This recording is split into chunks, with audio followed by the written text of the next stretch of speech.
ನಮಸ್ತೆ ಟಿವಿ 20 ಕನ್ನಡ ವಾಹಿನಿಗೆ ಸ್ವಾಗತ. 1.5 ವರ್ಷದ ನಂತರ ಗಡಿ ಜಿಲ್ಲೆ ಉತ್ತರ ಕನ್ನಡ ಜಿಲ್ಲೆಯ ಕಾರವಾರದಲ್ಲಿ ಅಬಕಾರಿ ಇಲಾಖೆ ಭರ್ಜರಿ ಕಾರ್ಯಾಚರಣೆ ಮಾಡಿದ್ದು, ಅಕ್ರಮವಾಗಿ ಗೋವಾದಿಂದ ಕರ್ನಾಟಕದೆಡೆ ಗೋವಾ ಮದ್ಯ ಸಾಗಾಟ ಮಾಡ್ತಾ ಇದ್ದ ಗೋವಾ ಮದ್ಯ ಹಾಗೂ ವಾಹನವನ್ನ ವಶಕ್ಕೆ ಪಡೆದಿದ್ದು ಆರೋಪಿಗಳು ಪರಾರಿಯಾಗಿದ್ದಾರೆ. ಈ ಕುರಿತು ಮಾಹಿತಿ ನೀಡಿದ ಅಬಕಾರಿ ಇಲಾಖೆ ಡಿವೈಎಸ್ಪಿ ಅವರು ಮಂಗಳೂರು ಕೇಂದ್ರ ಕಚೇರಿಯಿಂದ ಗಡಿಯಲ್ಲಿ ಅಕ್ರಮ ಗೋವಾ ಮದ್ಯ ಸಾಗಾಟ ಹೆಚ್ಚಾಗ್ತಾ ಇದ್ದು ಇವುಗಳನ್ನ ತಡೆಯಲು ಸೂಚನೆ ಕೊಟ್ಟಿದ್ರು.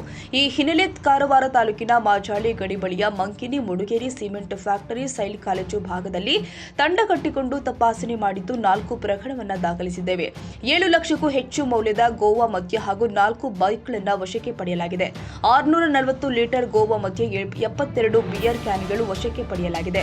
4,37,000 ಗೋವಾ ಮದ್ಯ, 2,80,000 ಮೌಲ್ಯದ ದ್ವಿಚಕ್ರ ವಾಹನ ವಶಕ್ಕೆ ಪಡೆದಿದ್ದೇವೆ. ಆರೋಪಿಗಳು ಪರಾರಿಯಾಗಿದ್ದಾರೆ. ಒಟ್ಟು 7,17,000 ಮೌಲ್ಯದ ಗೋವಾ ಮದ್ಯ ಹಾಗೂ ವಾಹನ ಜಪ್ತಿಪಡಿಸಿಕೊಂಡು ವಾಹನ ನೋಂದಣಿ ಸಂಖ್ಯೆ ಆಧರಿಸಿ ವಾಹನ ಮಾಲೀಕರ ಮೇಲೆ ಪ್ರಕರಣ ದಾಖಲಿಸುತ್ತೇವೆ ಎಂದಿದ್ದಾರೆ. ನಮ್ಮ ಅಬಕಾರಿ ಜಿಲ್ಲೆ ಆಯುಕ್ತರು ಮಂಗಳೂರವರು ನಮಗೆ ಇಲ್ಲಿ ಗೋವಾ ಲಿಕ್ಕರ್ದೆಲ್ಲ ಇದು ಸಾಗಾಟ ಭಾಳ ಆಗ್ತಾಯಿದೆ, ಮಾರಾಟ ಭಾಳ ಆಗ್ತಾಯಿದೆ ಅಂತೇಳಿ ಸ್ವಲ್ಪ ಇದು ಮಾಡೋದ್ರಿಂದ ನಾವು ಮಂಗೇರಿ, ಮುಡಿಗೇರಿ ಸಿಮೆಂಟ್ ಫ್ಯಾಕ್ಟ್ರಿ ಮತ್ತು ಸೈಡ್ ಕಾಲೇಜು ಇದೆಲ್ಲ ಕಳೆದ 2 ದಿನದಲ್ಲಿ ನಾವೆಲ್ಲ ತಂಡ ಕಟ್ಟಿಕೊಂಡು ಕಾರವಾರ ಉಪವಿಭಾಗ ಮತ್ತು ಕಾರವಾರ ರೇಂಜ್ ವತಿಯಿಂದ ಅಧಿಕಾರಿ ಸಿಬ್ಬಂದಿಗಳು ಎಲ್ಲರೂ ತಂಡ ಕಟ್ಟಿಕೊಂಡು ಹಗಲು ರಾತ್ರಿ ಎಲ್ಲ ವಾಚ್ ಮಾಡಿ ಕನಿಷ್ಠ ಒಂದು 4 ಕೇಸ್ ಮಾಡಿದ್ವಿ. 4 ಕೇಸ್ ಮಾಡಿದ್ವಿ. ಅದರಲ್ಲಿ 4 ಕೇಸಲ್ಲಿ 4 ಬೈಕ್ ಸೀಸ್ ಆಗಿದ್ದಾವೆ. 640 ಲೀಟ್ರ್ ಗೋವಾ ಐಎಂಎಲ್ ಸೀಸ್ ಆಗಿದೆ. 72 ಲೀಟ್ರ್ ಗೋವಾ ಬಿಯರ್ ಸೀಸ್ ಆಗಿದೆ. ಗೋವಾ ಬಿಯರ್ ಮತ್ತು ಗೋವಾ ಐಎಂಎಲ್ ಸೇರಿ 4,37,000 ಸೀಸ್ ಮಾಡಿದ್ವಿ. ಅಮೌಂಟ್ ವ್ಯಾಲ್ಯೂ ಆಗುತ್ತೆ. ಮತ್ತು ಬೈಕದ್ದು 4 ಬೈಕದ್ದು 2,80,000 ರೂಪಾಯಿ ಆಗುತ್ತೆ ವ್ಯಾಲ್ಯೂ. ಟೋಟಲ್ 7,17,000 ಚಿಲ್ಲರೆ ಆಗುತ್ತೆ. ಮಾಡ್ತಾಯಿದ್ದೀವಿ.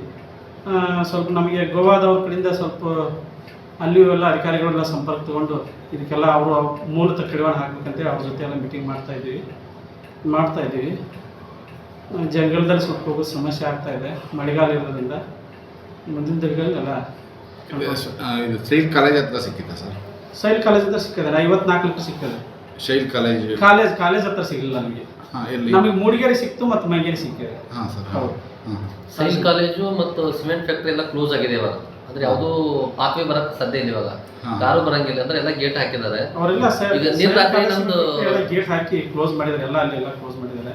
ಈಗ ನಮಗೆ ಹೇಗೆ ತರ್ತಾರೆ ಸರ್? ಅಲ್ಲ, ಅವರು ಹೆಡ್ ಲೋಡ್ ಬರ್ತದೆ ಮತ್ತು ಬೈಕ್ ಮೇಲೆ ಬರ್ತದೆ. ನಮಗೆ ಬೈಕ್ ಮೇಲಿದ್ದೇ ಸಿಕ್ಕಿದ್ದು ಅಷ್ಟೇ. ಹಾಂ ಸರ್. ಈಗ ಆ್ಯಕ್ಚುಲಿ ನಿಮ್ಮ ಡ್ರೋನ್ ಇದೆಲ್ಲ ಇದೆ ಸರ್? ಇದು ಇಲ್ಲ.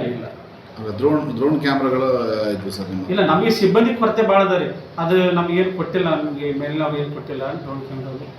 ಸಿಬ್ಬಂದಿ ಅವ್ರು ಕೊರತೆ ಇದೆ. ನಮ್ಮ ಸಬ್ ಡಿವಿಷನ್ಗೆ ಒಂದೇ ಗಾರ್ಡ್ ಇದೆ ಮತ್ತು ಒಬ್ಬರು ಲೇಡಿ ಗಾರ್ಡ್ ಇದ್ದಾರೆ. ಲೇಡಿ ಗಾರ್ಡ್ 1 ತಿಂಗಳಿಂದ ಅವ್ರ ಆಫೀಸಿಗೆ ಬಂದಿಲ್ಲ. ಅವ್ರ ಹೆಲ್ತ್ ಇಶ್ಯೂ ಇದ್ದು ಕಾರವಾರ ರೇಂಜೆಲ್ಲ ಹಂಗಾಗಿದೆ. ನಮಗೆ ಅಡ್ಡಾಡಲಿಕ್ಕೆ, ಜಂಗಲಲ್ಲಿ ಅಡ್ಡಾಡಲಿಕ್ಕೆ ನಮ್ಮ ಸಿಬ್ಬಂದಿ ಇದ್ದರೆ ಭಾಳ ಚೆನ್ನಾಗಿರ್ತಾರೆ. ಮತ್ತು ಹೋಮ್ಗಾರ್ಡ್ ಕೇಳಿದ್ದೀವಿ, ಹೋಮ್ಗಾರ್ಡ್ ಕೊಡ್ತಾ ಇಲ್ಲ. ಕೊಟ್ಟಿದ್ದಾರೆ, ಒಂದು ಎರಡು ಕೊಟ್ಟಿದ್ದಾರೆ. ಅದೇ ನಮಗೆ. ಎಷ್ಟು ಜನ ಸಿಬ್ಬಂದಿಗಳು ಬೇಕಾಗತ್ತೆ ಸರ್ ನಿಮಗೆ? ಬೇಕ್ರಿ, ಇಲ್ಲಿ ಗೋವಾ ಹತ್ತಿರೋದ್ರಿಂದ ಹೆಚ್ಚಿನ ಸಂಖ್ಯೆ ಇದ್ದರೆ ನಮ್ಗೆ ಮಾಡ್ಲಿಕ್ಕೆ. ಎಷ್ಟು ಸರ್? ಎಷ್ಟು ಬೇಕಾಗುತ್ತೆ ಹೇಳೋಕ್ಕಾಗಲ್ಲ. ಸ್ವಲ್ಪ ಹೆಚ್ಚಿನ ನಮಗೆ ಮಂಜುಳಾ ಹುದ್ದೆಗಿಂತ ಎಷ್ಟು ಕೇಳಿದ್ರಿ ಸರ್? ಇಲ್ಲ, ಮಂಜುಳಾ ಹುದ್ದೆ ಅಷ್ಟು ಇಲ್ಲ. ನಮ್ಮ ಸಬ್ ಡಿವಿಷನ್ಗೆ 4 ಜನ ಇದ್ರು, ಅದರಲ್ಲಿ ಒಬ್ಬನೇ ಕೆಲಸ ಮಾಡ್ತಾ ಇದ್ದಾರೆ. ಅಲ್ಲ ಸರ್, ಈಗ ಎಷ್ಟು ಬೇಕು ಅಂತೇಳಿ ನೀವು ಇದಕ್ಕೆ ಹೆಚ್ಚಿನ ಸಿಬ್ಬಂದಿ ಇತ್ತಂದ್ರೆ ತಂಡಕ್ಕೆ ಒಂದು 5 ರಿಂದ 6 ಜನ ಇತ್ತಂದ್ರೆ ನಾವು ಏನೋ ಮಾಡ್ಬೋದು. ಒಂದು ಅಥವಾ 2-3 ತಂಡ ಮಾಡ್ಕೊಂಡು ಏನೋ ಮಾಡ್ಬೋದು. ಈಗ ನಮ್ಮ ಜೆ ಸಿ ಸಾಹೇಬರು ವಿಶೇಷ ತಂಡ ಮಾಡಂತ ಹೇಳಿದ್ದಾರೆ. ಆ ಪ್ರಕಾರ ನಮ್ಮ ಡಿ ಸಿ ಸಾಹೇಬರು ಏನಿದೆ ವಿಶೇಷ ತಂಡನೂ ಮಾಡಿದ್ದಾರೆ. ಒಂದು 4 ಜನರದ್ದು ಒಂದು ತಂಡ ಮಾಡಿ ಒಂದು ವೆಹಿಕಲ್ ಕೊಟ್ಟು ಇದೇ ಇರ್ತದೆ.